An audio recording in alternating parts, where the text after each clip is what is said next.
মার্কিন গোয়েন্দা প্রতিবেদন বলছে ইরানের নতুন সরকার পতনের কোনো আশঙ্কা নেই, এমন কোনো ঝুঁকিও নেই। ইরানের ধর্মভিত্তিক নেতৃত্বে ঐক্য প্রসঙ্গে এরই মধ্যে ইসরায়েলের শীর্ষ কর্মকর্তাদের আলোচনাও হয়েছে। সূত্রের বরাতে বার্তা সংস্থা রয়টার্স বলছে, ইরানের শাসন ব্যবস্থার বর্তমান পরিস্থিতি নিয়ে বিভিন্ন গোয়েন্দা প্রতিবেদন বিশ্লেষণ করেছে যুক্তরাষ্ট্র। তাতে জানা যাচ্ছে, শাসন ব্যবস্থা ভেঙে পড়ার তাৎক্ষণিক কোনো আশঙ্কাই নেই।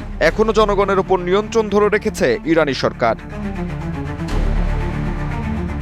এদিকে তেলের দাম দ্রুত বাড়তে থাকায় রাজনৈতিক চাপের মুখে পড়েছেন মার্কিন প্রেসিডেন্ট ডোনাল্ড ট্রাম্প। দ্রুত অভিযান শেষ করার ইঙ্গিতও দিয়েছেন তিনি। তবে বিশ্লেষকদের মতে, ইরানের কট্টরপন্থী নেতৃত্ব যদি কঠোর অবস্থান ধরে রাখে, তাহলে যুদ্ধ শেষ হবে কিনা তা বলা মুশকিল।